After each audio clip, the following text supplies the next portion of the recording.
quinta sesión del seminario Forjando Surcos en la Ciudad, aspectos en la vida de familias indígenas migrantes. Y bueno, el día de hoy tenemos un cierre con broche de oro, tanto por los ponentes, y el ponente, así como el tema que tiene que ver con la construcción identitaria de hijos e hijas de familias migrantes. Entonces, es un tema que tiene muchas preguntas, que está en curso, que más bien va empezando, va iniciando como el análisis de qué sucede con estas nuevas generaciones que han nacido o crecido, o las dos cosas, en las ciudades, y qué pasa con su relación con la cultura originaria, la de sus padres, la de sus abuelos, la de sus ancestros, qué tanto están presentes las prácticas y se manifiestan de manera abierta, se explican y a veces no, a veces aparecen como aparentemente diluidas o escondidas, como el tema de la lengua, de la cual ya hablábamos, que por toda esa historia de racismo y de discriminación muchas veces no se les enseña a los hijos e hijas debido al peso y a la carga y a esa parte que explicábamos la vez anterior como de filtro para que no les impacte a los niños y niñas y a las nuevas generaciones. Vamos a iniciar con la maestra Alicia Vargas Ayala. Ella es licenciada en Sociología en la Facultad de Ciencias Políticas y Sociales de la Universidad Nacional Autónoma de México, diplomada en Educación de Calle impartido por la Universidad Iberoamericana, diplomada en Líderes Sociales, programa de gerenciamiento para organizaciones no lucrativas, impartido por el TEC de Monterrey, Campus Ciudad de México, diplomada de Violencia Intrafamiliar y Derechos Humanos, impartido en el Instituto de Investigaciones Jurídicas de la UNAM, diplomada sobre las reformas estructurales del gobierno mexicano frente a los derechos humanos, impartido por la Universidad de la Ciudad de México. En su práctica profesional, ella es miembro fundador y presidenta del Consejo Directivo de la Red por los Derechos de la Infancia en México por más de 9 años y actual vicepresidenta del Consejo Directivo de Redim. Es fundadora y directora general del Centro Interdisciplinario para el Desarrollo Social, CIDES, que es una institución de asistencia privada. Integrante del Consejo Consultivo del Sistema de Protección de Niñas, Niños y Adolescentes en la Ciudad de México. Es docente de asignaturas a nivel licenciatura y bachillerato en materias de Ciencias Sociales, Administración Pública y Derecho. Miembro fundadora de la Alianza Mexicana de las Poblaciones Callejeras, junto a 10 organizaciones de 5 estados del país. Capacitadora independiente sobre enfoque de derechos de los niños, las niñas y adolescentes y planeación con enfoque de derechos a nivel del gobierno y organizaciones de la sociedad civil. Es corresponsable de la coordinación metodológica en la operación del proyecto de sistematización de experiencias con organizaciones que trabajan el tema de infancia en las ciudades de Tijuana, Monterrey, Guadalajara, Puebla y la Ciudad de México en el año 2001, capacitadora, ponente y conferencista en diversos espacios nacionales e internacionales relacionados con derechos de la infancia, poblaciones callejeras, infancia indígena y migrantes, como lo son la Corte Interamericana de Derechos Humanos y diversos foros en países como Chile, Guatemala, Nicaragua, Cuba, Panamá, Ecuador, Italia, así como se resalta su participación en diversos foros en varios estados de la República Mexicana. Bienvenida, Alicia. Rosaura, pues muchísimas gracias. Gracias por la invitación. Gracias a todos por estar presentes y gracias por estar interesados en el tema. Bueno, pues empezamos. El trabajo que les quiero presentar en realidad es resultado de un proceso permanente de trabajo directo a través de las organizaciones de sociedad civil. Básicamente en los últimos, el CIDES-IAP, casi desde su fundación en el 95, fuimos una organización pionera en la Ciudad de México que inicia el trabajo con niños, niñas, adolescentes y familias indígenas en la ciudad. Y desde esa fecha hasta ahora hemos abordado una serie de problemáticas de diversos grupos indígenas en la ciudad, y de ahí, pues, la invitación, por supuesto, sobre el tema de la construcción identitaria. La verdad es que es un tema que a nosotros lo estamos apenas iniciando. Es un tema que hemos descubierto algunos investigadores que lo están explorando. Particularmente me llamó mucho la atención el trabajo que está haciendo la UAM Xochimilco con un grupo de investigadores que están haciendo un trabajo sobre el tema de la construcción identitaria en las comunidades zapatistas, que trae como un enfoque muy interesante, la Universidad Complutense y un investigador en los Estados Unidos. No he encontrado más. Así que, como ustedes verán, es un tema nuevo, es un tema que apenas estamos empezando a identificar por dónde podemos encontrar los hilos para avanzar sobre su conocimiento. Y bueno, les puse una cita que me parece representativa, porque me parece que en esta mesa básicamente tenemos más preguntas, vamos a encontrar hilos sobre los cuales se pueda ir haciendo el análisis y la reflexión, pistas sobre las que hay que seguir, pero seguramente no vamos a encontrar la respuesta a ninguna de nuestras grandes preguntas filosóficas, sobre todo. ¿Cómo se construye la identidad en las hijas y en los hijos de las comunidades, de los pueblos, de los migrantes en la Ciudad de México? Es una pregunta casi existencialista, digamos. Pero García Márquez dice que los seres humanos no nacen para siempre el día que sus madres los alumbran. La vida los obliga a parirse a sí mismos una y otra vez, a modelarse, a transformarse, a interrogarse, a veces sin respuesta, a preguntarse para qué diablos han llegado a la tierra y qué deben hacer en ella. Desde ahí, entonces, la construcción y la definición de lo que es la identidad, pues ya tenemos una primer visión.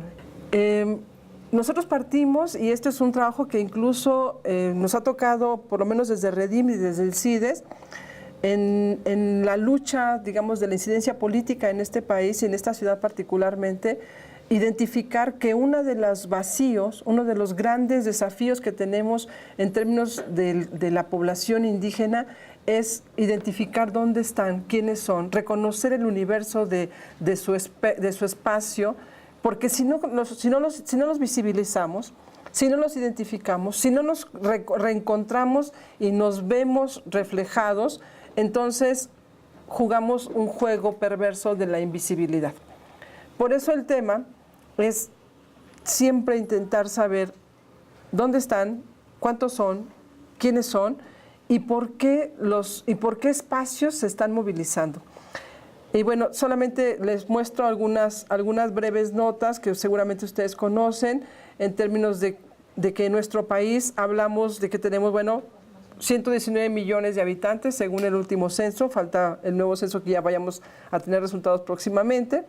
De estos, casi 40 millones son niños, niñas, adolescentes en este país, y de estos encontramos un aproximado de los 119 millones de aproximadamente 10 millones de población indígena en nuestro país. Sin embargo, es aproximadamente de este total un porcentaje muy importante, casi 4 millones de niños y niñas indígenas. Si vemos la proporción, ¿no? Y tenemos registrados 10 millones de habitantes indígenas en el país y 4 de ellos son niños y niñas, la proporción es muy alta, ¿no? Quiere decir que tenemos una importante cantidad numérica, por lo menos registradas de acuerdo con el censo, de niñez en este país. Eso hace que siga siendo un foco de conocimiento, una fuente de inspiración y, por supuesto, identificar la deuda histórica que tenemos con esta población. Pero les quiero mostrar que fundamentalmente cuando encontramos cifras como que miden la situación de la pobreza en nuestro país, también seguramente ustedes ya identificaron, ¿no?, que la población indígena proporcionalmente tiene mayor número de pobres que el resto de la población. Entonces, el propio Coneval dice, ¿no?, que cuando en una población, por ejemplo, no indígena tenemos 5.8 millones de pobres, en la población indígena el porcentaje proporcional es a 34, se eleva, ¿sí? Es decir, se triplica, se cuatriplica muchas veces, porque la cantidad de pobres es mucho más alto proporcionalmente respecto a la población no indígena.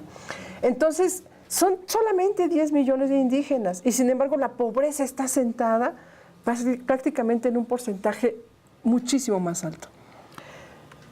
Les quiero enseñar dos tablitas, que es una numeralia que elaboramos, solamente como representativas, porque después de esto vamos a pasar a cuáles son los contextos y los entornos en los cuales se está construyendo la identidad. Esto es muy importante, es decir, identificar no solamente la parte, digamos, ético-filosófica o incluso psicológica y hasta pedagógica de la construcción identitaria, sino también los contextos antropológicos, sociológicos en los cuales se está conviviendo y realizando la práctica, la vivencia indígena infantil.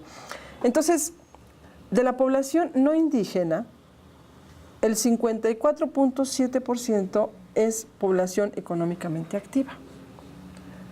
Y de la población indígena se muestra el 46.9%, pero sobre todo vemos las ocupaciones. Principalmente son empleados, obreros, trabajadores por su cuenta, laborales, que es el trabajo de campo, jornaleros, peones.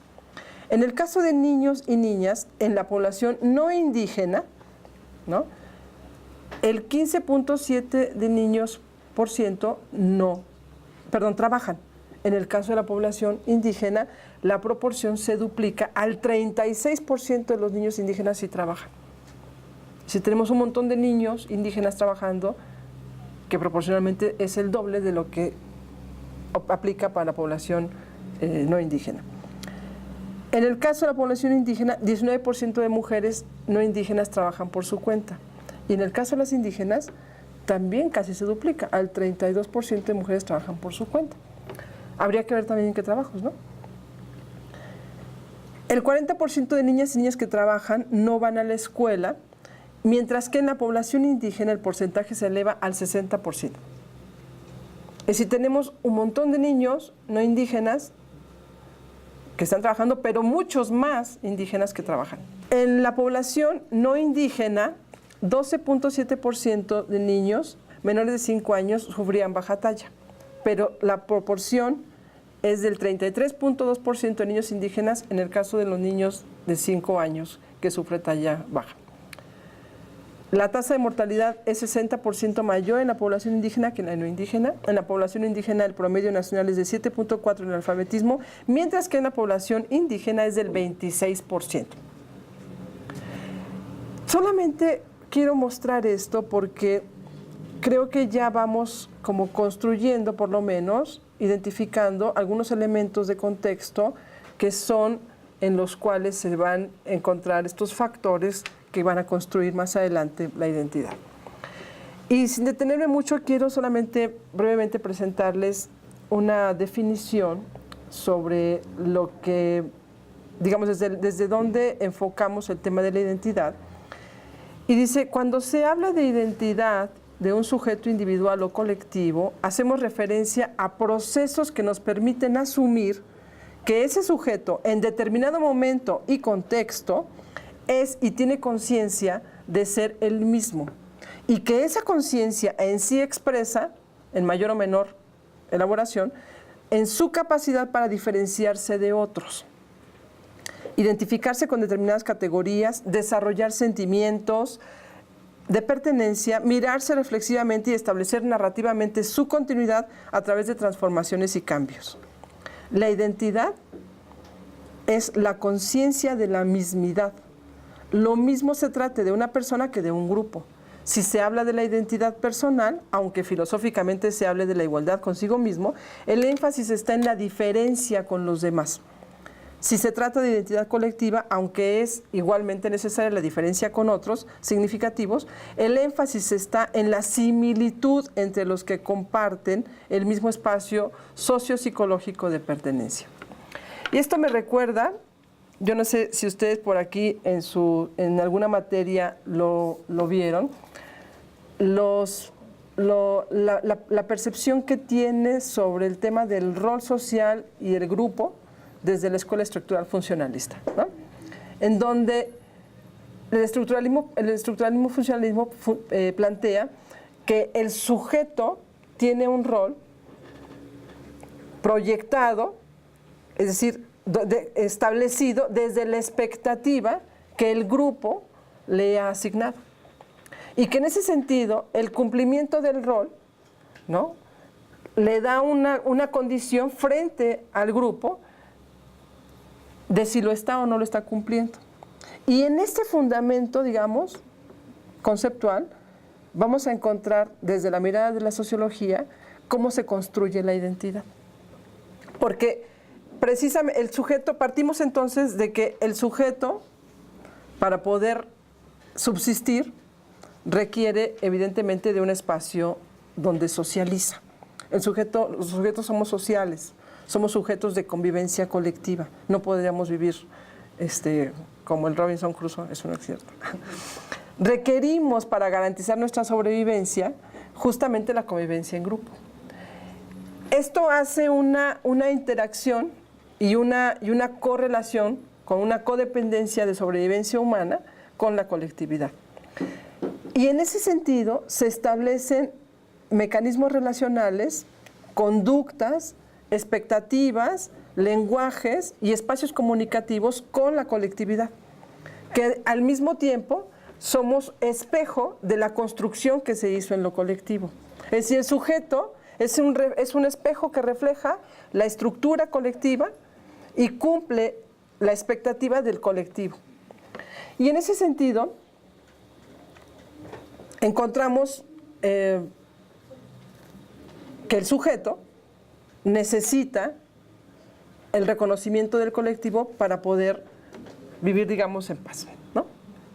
Ser un sujeto integrado. Cuando hablamos de la construcción identitaria de los niños y las niñas, de los hijos y las hijas de población indígena, estamos haciendo referencia a un entorno específico, a entornos de convivencia comunitarios y colectivos que están definidos e identificados como colectividades con un perfil cultural, con un perfil estructural que precisamente les determina la pauta de conducta y, por supuesto, la función y el rol del sujeto.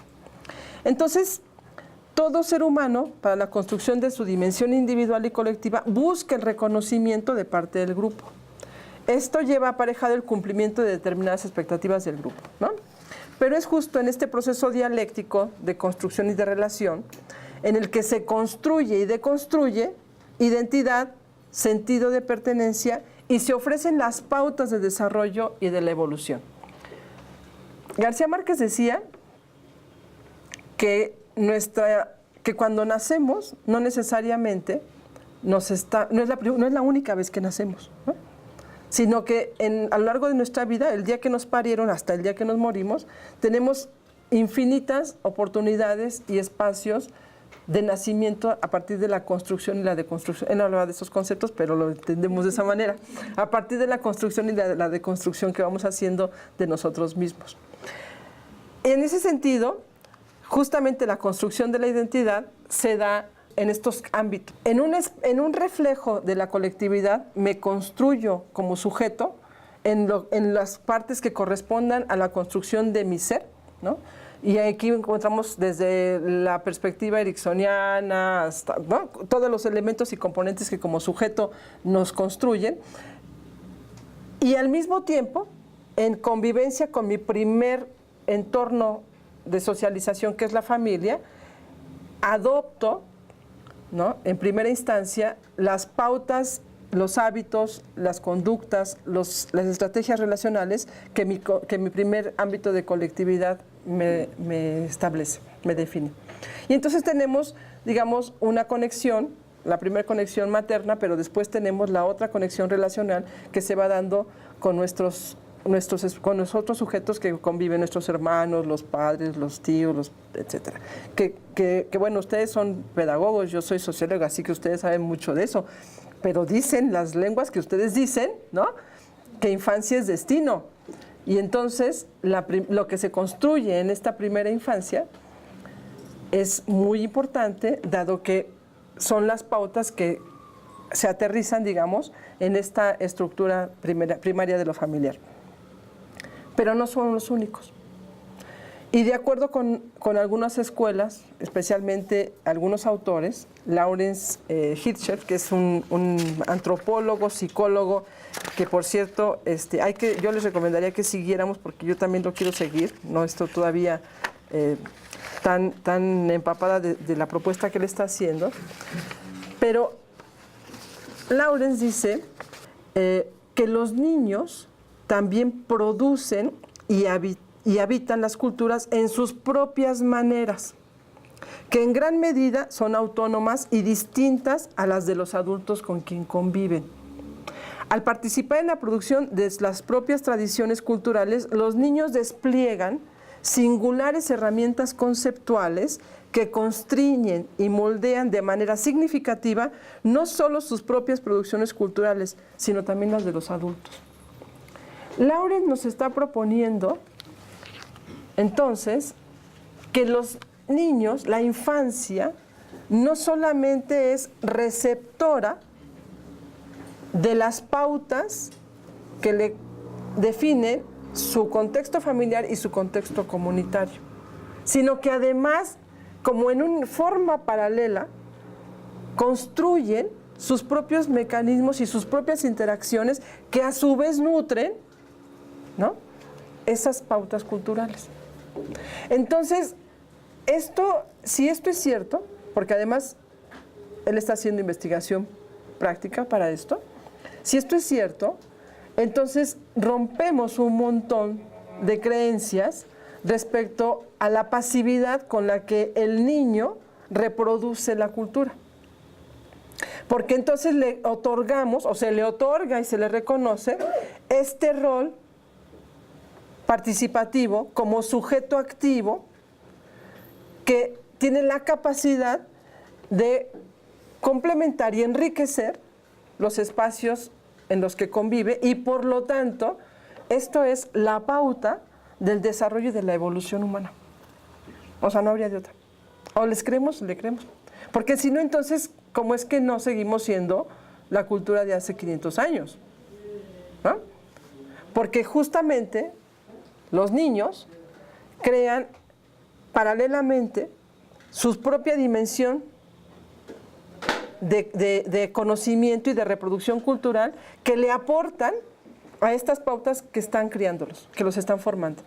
Y entonces tenemos que, o sea, podemos identificar entonces cómo el entorno colectivo, cómo la colectividad en su entorno familiar, comunitario y social es algo más que un simple espacio de convivencia. Es un espacio de formación, de construcción, que además posibilita la reproducción de pautas culturales, pero para transformarlas. De tal manera que esto nos llevaría, yo lo llevaría incluso hasta un cuestionamiento casi moral y ético, ¿no? Porque entonces nos obliga a replantear que las pautas conductuales son rígidas y que las herencias y las tradiciones son rígidas. Si no, entonces, ¿para qué están los niños y los jóvenes? Sino para transformarlos. Entonces, como decía hace rato, se les reconoce y se les otorga, desde esta perspectiva, si quieren, hasta naturista, ¿no?, el rol de la transformación, el rol que le permite, un rol activo de participación, que le permite ser reconocido como sujeto que transforma y que tiene la capacidad de transformar y de cambiar sus entornos. Eso no hace más que darle la razón a Carlos Marx, lo siento, lo tenía que decir.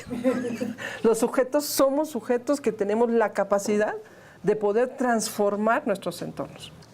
Vale la pena, entonces, repensar estos contextos comunitarios, donde los niños y las niñas van construyendo identidad, los contextos que los moldean y que les van dando estos roles activos como sujetos de transformación social. Son las niñas y los niños reconocidos como agentes y productores de su cultura, con lo cual vamos preparando el terreno para dejar atrás aquellas concepciones que consideraban a la niña y al niño como sujetos pasivos, receptivos y determinados por su entorno. De tal manera que entonces la construcción identitaria es el sujeto receptor y fuente. No hay de otra. El mismo niño y la misma niña son receptores porque hay un conocimiento y un espacio de socialización, de construcción a partir de las creencias y las tradiciones, y ahí permea, digamos, y define el espacio en el que te estás criando, pero sin duda, al mismo tiempo eres fuente, eres creador. Esto me parece a mí fundamental, porque entonces nos obliga a mirar nuestros entornos desde otra perspectiva. Nos obliga a regresarle al sujeto y a la colectividad el poder que tienen para transformar tanto al sujeto como sus propias condiciones. La realidad de los grupos indígenas urbanos en la Ciudad de México tiene como característica sobresaliente la metamorfosis de la condición rural a la condición urbana. Pero esta metamorfosis no es solamente un traspapeleo de roles, sino eso, una transformación de entornos, una transformación de la cultura, una transformación del propio sujeto. Sin embargo, hay que tener mucho cuidado en no caer en el ocultamiento, a partir de estos enfoques de interculturalidad, en el ocultamiento de las condiciones de poder y sometimiento que sí tiene, que sí son parte de esta construcción identitaria. A veces, desde esta perspectiva del manejo intercultural, lo que se hace es desenfocar la parte de dominación que sí han tenido, la parte de sometimiento de su cultura que los grupos de poder sí mantienen. Entonces, los flujos, digamos, de población que se trasladan de la ciudad, de las zonas rurales a las zonas urbanas, están dados y se sustentan por factores de búsqueda en el ascenso social, de disminución en el deterioro de la calidad de vida, por la búsqueda de mejorar sus condiciones de sobrevivencia y de reproducción. Los flujos migratorios, por supuesto, a las zonas rurales han generado desajustes en la distribución poblacional y, por supuesto, subsecuentes problemas en el abandono total o parcial de la tierra. Eso lo sabemos perfectamente. Y eso también marca la identidad.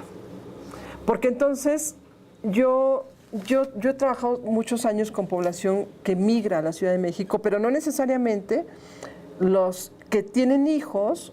La primera generación que llegue, que tiene sus hijos, los hijos son hijos migrantes, porque ellos ya nacieron aquí. Y ahí entramos a un debate que también ha planteado la Complutense, justamente, de los hijos de los migrantes, como si migrar fuera un proceso, un permanente, constante de movimiento, cuando los hijos de migrantes ya no son migrantes, ya nacieron, ya son ciudadanos, ¿no? Entonces, las segundas generaciones habría que tratarlos con un poco más de respeto y equidad y dejarlos de llamar los hijos de los migrantes, porque la migración fue una vez. Ellos ya son de esta ciudad, o de este país, o de este pueblo, ¿no? La convivencia cultural no los identifica como en un proceso permanente de migración. Los hace simplemente una cultura distinta, pero no los establece en una condición que a veces resulta un poco fastidiosa y racista, ¿no? Entonces, los indígenas, al incorporarse a la ciudad, digamos, lo que hace es buscar estas condiciones que le permitan subsanar estos rezagos, y al encontrar condiciones distintas a las colectivas, a las comunitarias, van a asimilar aquellos elementos que les permitan, no perdiendo su objetivo, mejorar sus condiciones de vida. Aunque en el camino te encuentras con un montón de cosas. O sea, es más fácil ser pobre en la ciudad que ser pobre en el campo. Porque en la ciudad tienes por lo menos acceso a una llave donde le abres y cae agua. Y allá tienes que caminar a veces distancias enormes para conseguir agua. Es más fácil irte a un crucero y conseguir 10 pesos para ir a una tortillería y comprar tortillas, a esperar a la temporada de que venga la siembra y haya maíz. Es decir, la pobreza en las ciudades de alguna manera mejora y cumple el objetivo inicial, las condiciones de vida de las poblaciones indígenas. Sin embargo, hay un montón de cosas que en la ciudad suceden, que transforman y que además ponen en riesgo el objetivo y el sentido. Y entonces encontramos asuntos como problemas de salud, de vivienda, algunos le llamaron daños colaterales, ¿no? A la delincuencia, a las adicciones, a la discriminación, al abuso de poder, a la paupérrima y condición de marginación que viven en las ciudades. Y esto es contexto. Pero también es contexto cuando se encuentran servicios educativos, expresiones artísticas distintas, nuevos enfoques y nuevas miradas del entendimiento de la cultura indígena, la música, el cine, nuevos modelos relacionales y comunicacionales, las nuevas tecnologías, la vestimenta, la asistencia social, la red de benefactores, ¿no? Los que acuden al llamado cuando se tiene una emergencia. Eso también está en la ciudad. Entonces, los factores positivos y los factores negativos, ¿no? Los factores neutrales, los factores de contexto, los eventos neutros, son parte de los elementos que van construyendo la identidad, no solamente de niños y niñas, sino incluso del propio migrante. Porque además, déjenme decirles, ustedes lo deben de saber muy bien, ¿no? Quienes migran inicialmente son los jóvenes, los padres jóvenes. Los que dejan a los niños pequeñitos por ir a buscar un espacio y después buscar la manera de cómo traerse a la esposa y a los hijos. Los que se quedan en las comunidades son los ancianos y los niños más pequeños. Y los niños más pequeños para cuidar a los ancianos, que son los encargados de de tener la cabeza puesta en el cuidado de la casa y en el cuidado de la tierra. Es muy común entre las familias, particularmente en Ñañú, los otomís en la colonia Roma, que son con quienes tenemos ya muchos años trabajando, identificar la separación de la familia, a veces en 3 partes. Los que se vinieron a la Ciudad de México, los que se quedaron en Santiago y los que emigraron hacia el norte. Los que se fueron hacia la zona de los campos agrícolas, ya sea en Guadalajara, en Monterrey o en Sinaloa. Y esta separación se da, por supuesto, por perfiles. Los jóvenes que son capaces de poder trabajar la tierra se van hacia el norte, los ancianos y los adultos se quedan en el pueblo, y las mujeres y los jóvenes adolescentes se vienen a la ciudad. Y en las fiestas nos reunimos y después vemos a cuál lugar vamos a migrar para buscar siempre la unificación familiar. Y por supuesto, en el lugar en donde estén, el tiempo que estén, como los migrantes, como cualquier migrante de cualquier parte del mundo, siempre va a tener en su mente la añoranza profunda de algún día regresar a la tierra que lo vio nacer para llegar a morir o para llegar a vivir los últimos días ahí. Porque así es la vida del migrante. Porque uno siempre va a buscar regresar a su retoño. Y acuérdense de la canción mexicana, ¿no? De regresar a que me traigan, aunque sea enterrar en esta tierra. Y quiero avanzar un poco ya a la última parte. Dice, en la parte de la cosmovisión indígena ñañú, considerar como un elemento fundamental en la formación, se considera como un elemento fundamental en la formación y crianza de sus hijos, y de acuerdo a la división sexual de los roles sociales a cumplir para el autosostenimiento y la reproducción de la propia comunidad, el que las niñas deban ser criadas desde pequeñas para que en el futuro cumplan cabalmente con su papel de futuras hijas, nueras y madres, y los niños en su rol de buenos hijos, hombres y padres. Así que desde pequeños la formación está orientada con base en recursos personales y los de su entorno hacia ese fin. En el caso de las niñas, deben ser adiestradas en la reproducción de las funciones y actividades propias del hogar, tales como los quehaceres domésticos, el cuidado de los hermanos, de la madre, del padre, y lo que les permita volverse avispadas en el futuro. Para el caso de los niños, la formación se sustenta sobre la base de hacer de ellos buenos hombres, trabajadores y expertos en los oficios del campo y responsables de un hogar. Esta estructura de crianza, apegada a los valores, creencias, costumbres y tradiciones que permitan la autogeneración de la propia comunidad. Para ello es destino de los integrantes de la colectividad casarse con una persona de la misma etnia o del mismo grupo cultural, así como mantenerse apegados a la vigilancia de los padres, suegros y demás familias que integran el barrio de la comunidad. Esta convicción comunitaria da sentido de vida, conforma el lazo de identidad más sólido. Al ser tan clara la expectativa, define el rol de cada sujeto, predestina el devenir y proporciona certeza sobre las preguntas existenciales. Es decir, les queda claro,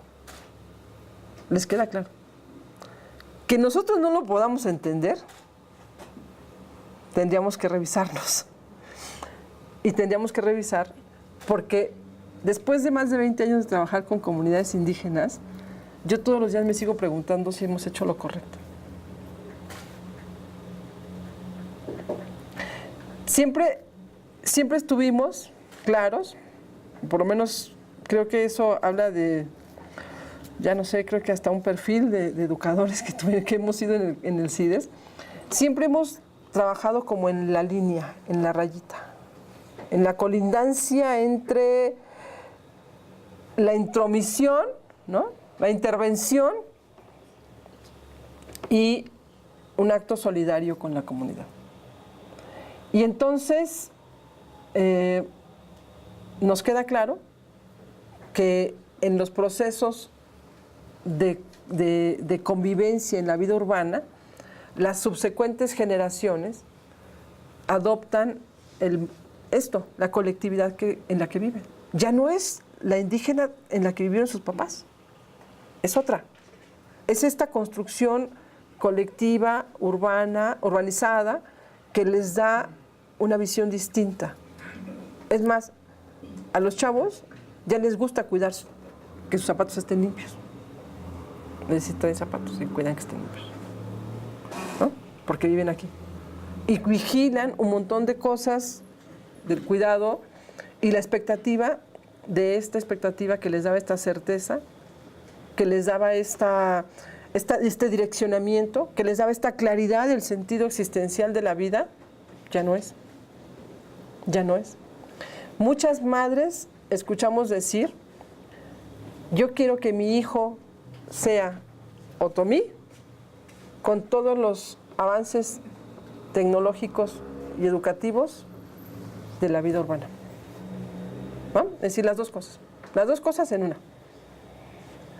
Y entonces me apego a los elementos de mi cultura, de mi tradición, que me permiten mantener y fortalecer este lazo identitario, y entonces se ven materializados en las festividades, en los trajes, en el idioma y en algunas creencias, no en todas.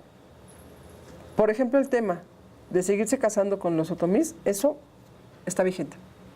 Eso es todavía algo que no se puede permitir romper el sujeto, porque sabe que cuando lo haga, confronta y afronta al colectivo.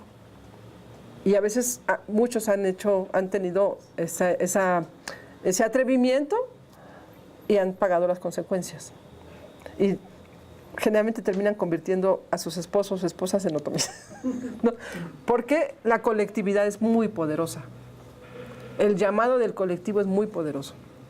Entonces, como verán, no tengo ninguna respuesta si querían hacer alguna pregunta. Tengo más dudas que todos.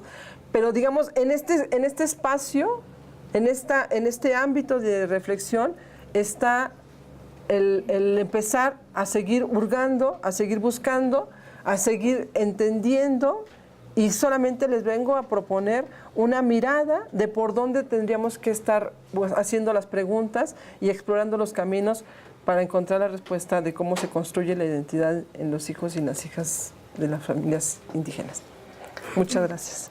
Muchas gracias, Patricia.